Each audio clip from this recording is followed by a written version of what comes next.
जय श्री महाकाल। स्वागत है हमारे YouTube चैनल में। तो चैनल को सब्सक्राइब करिए। मेरा पहला ये उद्देश्य है कि आप लोग सब्सक्राइब करें और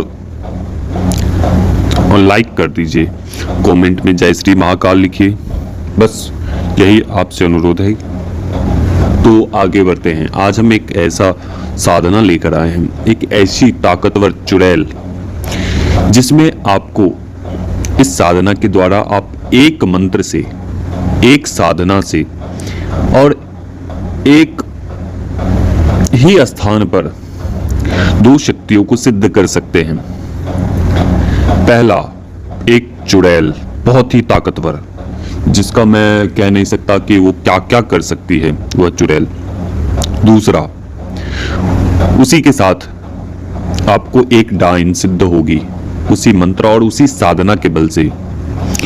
तो एक मंत्र से, एक ही साधना से दो शक्ति सिद्ध कर सकते हैं। और यह साधना बहुत ही प्राचीन साधनाओं में से एक है। यह मंत्र और यह विधान कहीं भी आपको नहीं मिल पाएंगे, ना ही आपके किसी बुक में मिल पाएंगे, ना ही किसी गुरु के मुख से मिल पाएंगे इस प्रकार की विद्या। तो इस प्रकार की मैं साधना लेकर आया हूं आप सभी के लिए।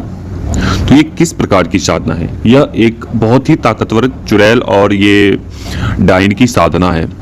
यह चुड़ैल और डाइन किस अपने रूप को कभी भी परिवर्तित कर लेती है। जैसे कि अगर कोई व्यक्ति है, किसी समस्या से परेशान है, तो वह शक्ति उसी शक्ति में परिवर्तित होकर उसके कार्य संपन्न कर देती है। सामने वाले साधक का कार्य संपन्न कर देती है, चाहे वो वशीकरण का कार्य हो, चाहे भूत प्रेत के इलाज का कार्य हो, चाहे किसी के शरीर में रोग व्याधि का कार्य हो, या किसी भी प्रकार से, चाहे धन प्राप्ति के लिए, किसी भी प्राप्त चीजों के लिए आप उन्हें यूज करें, या वशीकरण के लिए, किसी को मारण करने के लिए, तो ये हर एक कार्य करते हैं। बस इसको केवल जैसे मारण करने के लिए इसको केवल आदेश दे दिया जाए ना, फोटो दिखा दिया जाए और उन्हें आदेश दे दिया जाए, तो उनके शत्रुओं का विनाश कर देते हैं यह चुड़ैल और यह डाइन में मिलकर। तो ये छोटी मोटी शक्ति नहीं है। आप सोच लो, समझ लो और फिर इसका प्रयोग कर सकते हो। क्योंकि कोई भी साधना या कोई भी शक्ति किसी के नुकसान के लिए अर्जित नहीं की जाती है, कभी भी नहीं की जाती है। खास करके हमारे जो भी शिष्य हैं, मैं उन्हें यही हिदायत देता हूं कि कोई भी सिद्धि, अपनी सिद्धि को किसी के नुकसान के लिए प्रयोग नहीं करना चाहिए। जब सर से, नाक से ऊपर पानी चला जाए, तो उससे कुछ क्रियाएं हैं, कुछ प्रयोग हैं, जिसके माध्यम से उस परेशानी से निकल सकते हैं, ना कि उसके ऊपर सीधे सीधे मारण करना। ये कभी भी उचित नहीं होता है कि जब कोई कार्य नहीं हो रहे हों तो उनका मारण प्रयोग कर दिया जाए, किसी भी शत्रु का या किसी भी व्यक्ति का। तो ये कतई उचित नहीं है। तो आगे बढ़ते हैं हम। इनकी साधना किस प्रकार से करनी है? तो इनकी साधना कुछ नहीं करने हैं आपको, कुछ नहीं करने हैं आपको। बहुत बड़ा विधान नहीं है। केवल इस मंत्र के आपको 3 अमावस्या आपको करनी है, मात्र और मात्र 3 अमावस्या। कभी से कहीं कभी भी पकड़ सकते हैं, किसी भी अमावस्या के दिन से आप पकड़ सकते हैं इस मंत्र को, और सिद्धि 100% मिलेंगी इस साधना में। और विधान भी बहुत लंबा चौड़ा नहीं है। आपको क्या करना है विधान में बताता हूं आपको। सबसे पहली बात तो आप कहीं भी आप स्थान, एकांत स्थान चुनिए। यह साधना घर में नहीं की जा सकती है,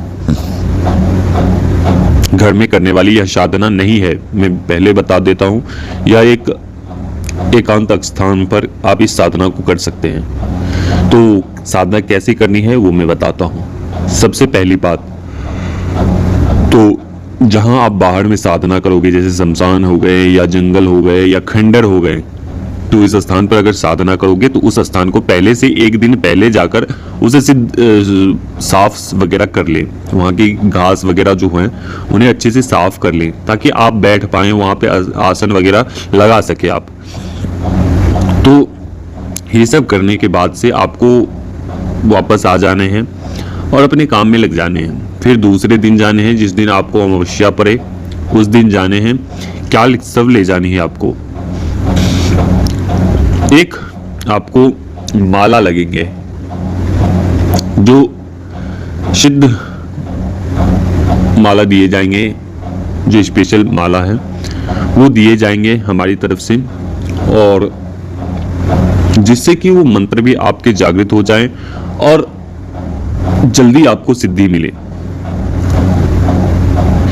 तो करना क्या है, क्योंकि ये छोटी शक्ति नहीं है, जैसा कि मैं बता दूं, कोई भी व्यक्ति इसे छोटी शक्ति समझकर समझने की भूल ना करे, क्योंकि यही शक्ति जब साधक के ऊपर विपत्ति आती है ना, तो यही शक्ति काली के रूप धारण कर लेती है, यही शक्ति योगिनी के रूप धारण कर लेती है, यही शक्ति अनेकों प्रकार के रूप धारण कर लेती है।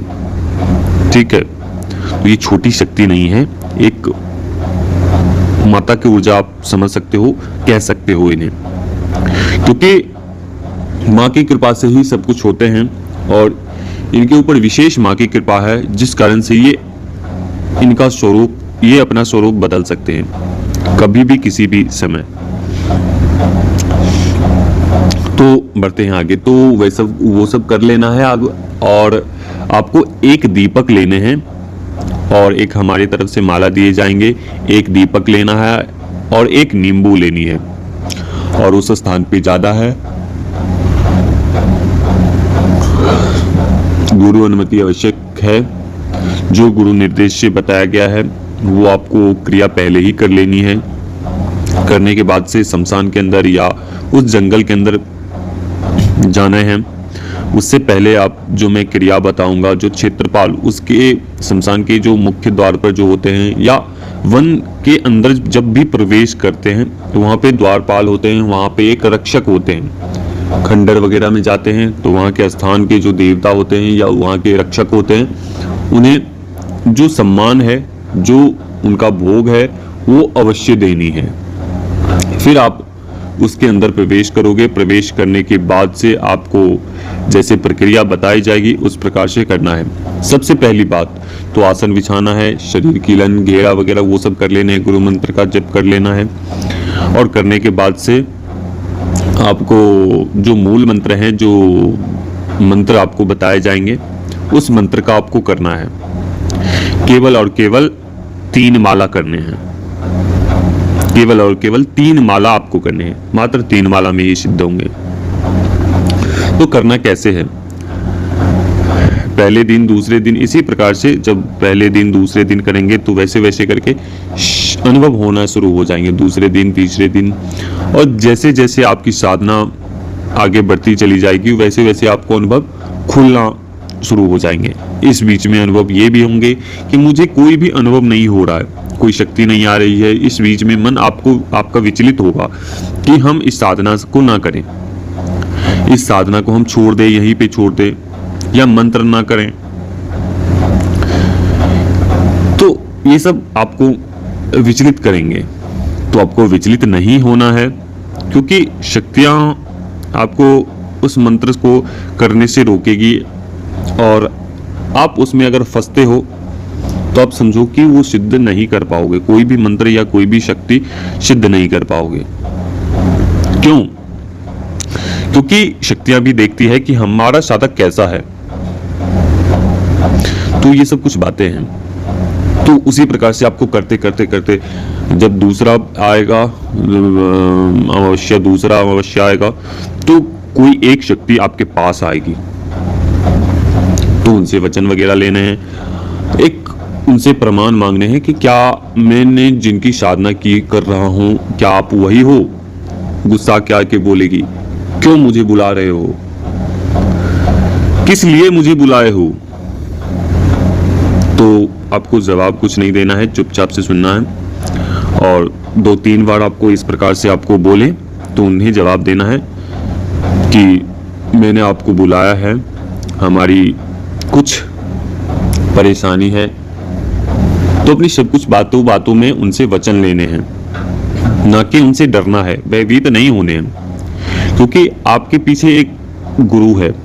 गुरु के ऊपर पूर्ण भरोसा होना चाहिए, तभी आप सिद्ध कर पाओगे किसी भी शक्ति को। तो अपने गुरु के ऊपर पूर्ण भरोसा होना चाहिए और ये समझो कि गुरु हमारे साथ ही है और डरना नहीं है, उनसे बात करने हैं, वचन लेने हैं।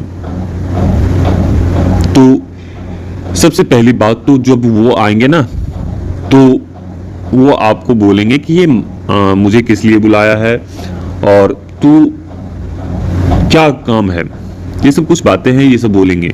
फिर जब वो बोलेंगे कि ये माला मुझे दे दे, तो माला आपको नहीं देनी है, ठीक है, माला आपको नहीं देनी है। आपको उनसे वचन लेना है, वचन लेकर के बोलना है कि जो आपके पीछे हैं उन्हें आप भेजिए, मैं उनको दूंगा,